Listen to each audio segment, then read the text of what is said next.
Ladies and gentlemen, welcome back to the channel, and today I'm going to admit it, it's a quiet news day. There's not an awful lot to talk about. However, there's been a couple of stories that have cropped up. Celtic are being linked with a potential left-back option for the summer transfer window. Our scouts are apparently looking at a wonder kid from the continent of Africa. And Brendan Rodgers has spoken what's been a magnificent season for Celtic, saying that he fancies our chances if we were in the English Premier League. So, a few things to talk about. We're making the most of a quiet news day.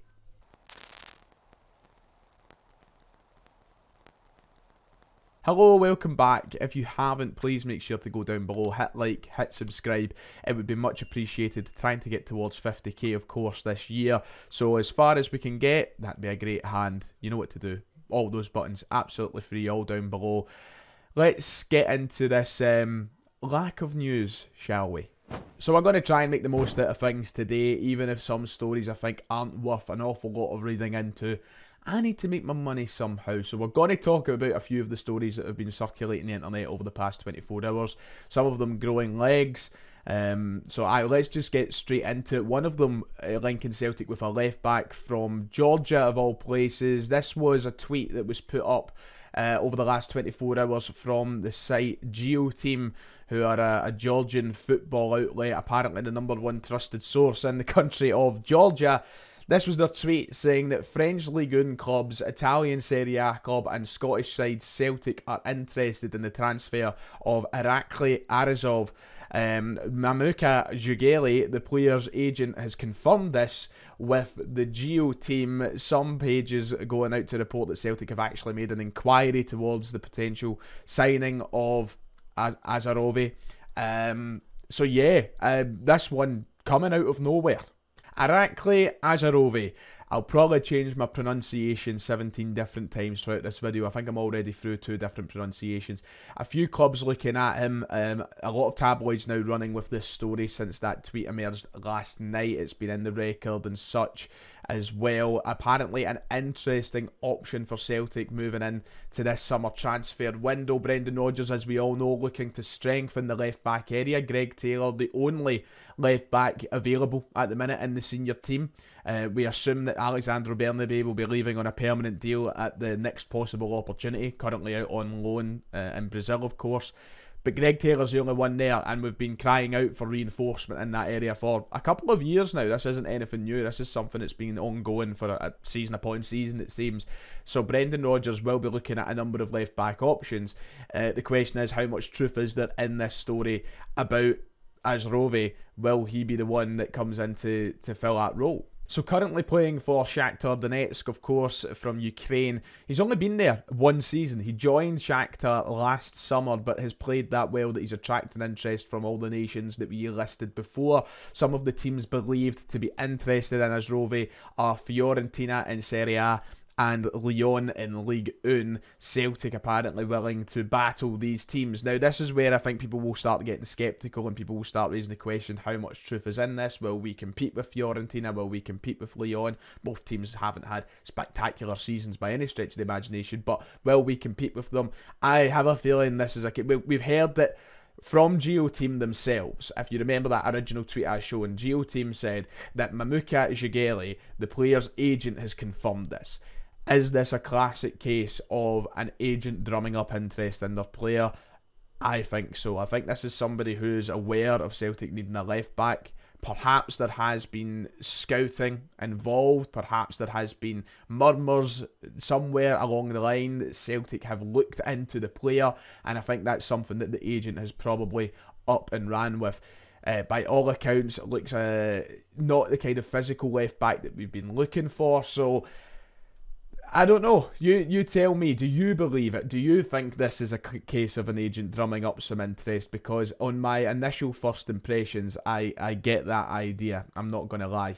He moved to Shakhtar Donetsk last season for a fee of €3 million and has performed pretty well, hence the reason that teams are interested in the player. His current valuation according to Transfermarkt is €3.5 million, so it doesn't look like it would be an overly expensive one for Celtic if they were to try and pursue this. And don't get me wrong, he does look a decent player. His stats this season have been quite decent. He's played in both the Champions League and the Europa League with Shakhtar Donetsk, as obviously they dropped out of the Champions League.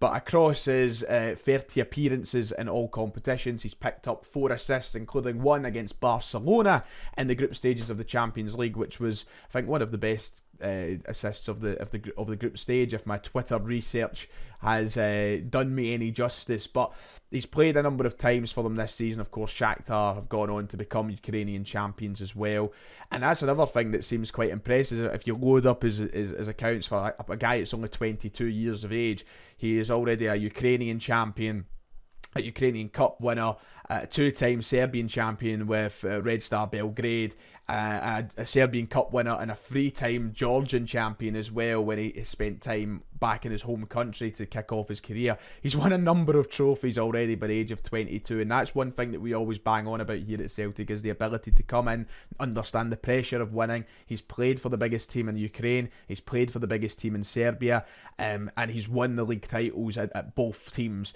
He understands what it's like to be in a league winning team. So by all accounts, if there is truth in this story, definitely doesn't seem like the worst option. So perhaps keep an eye out for this one developing and see if any more comes from it.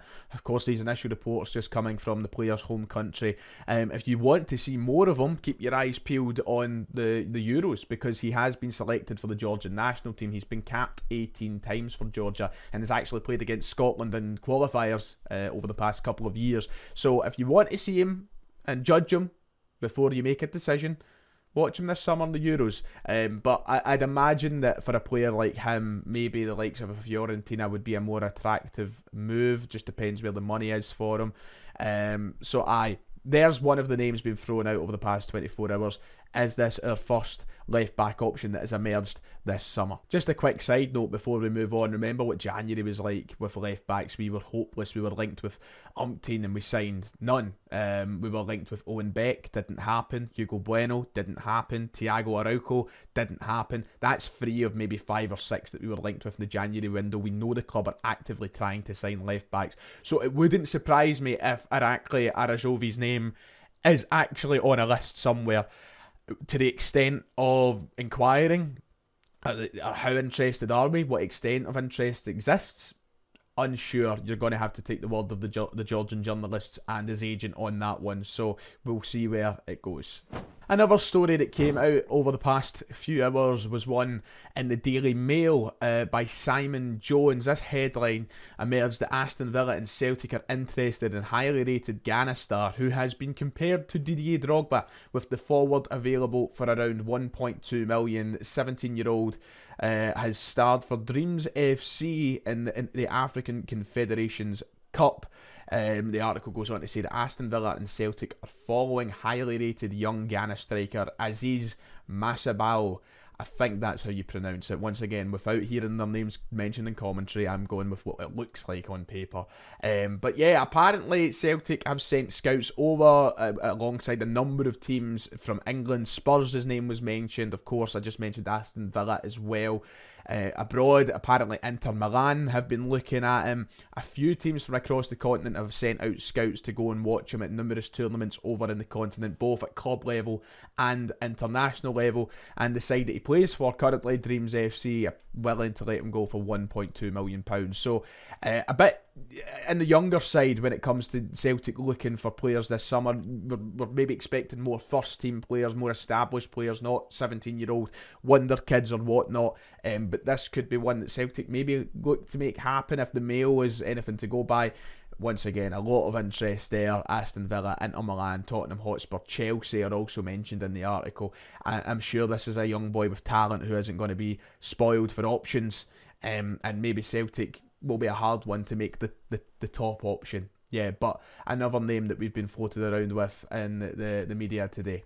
When it comes to the younger players at Celtic, another quick bulletin point to run over today. Contracts were handed out for both Dane Murray and Lenny Agberry, who signed new deals. This was a statement on Celtic.com. We're pleased to confirm that the young duo of Dane Murray and Lenny Agberry are the latest Celts to have put pen to paper with the club. The centre-back pairing have signed fresh 2-year contracts with the Hoops, which will see them both remain at Celtic Park until the summer of 2026. So new deals for a couple of the young boys over in the B team. Of course, you might be familiar and remember Dane Murray from appearing right at the beginning of Ange Postecoglou's tenure as Celtic manager.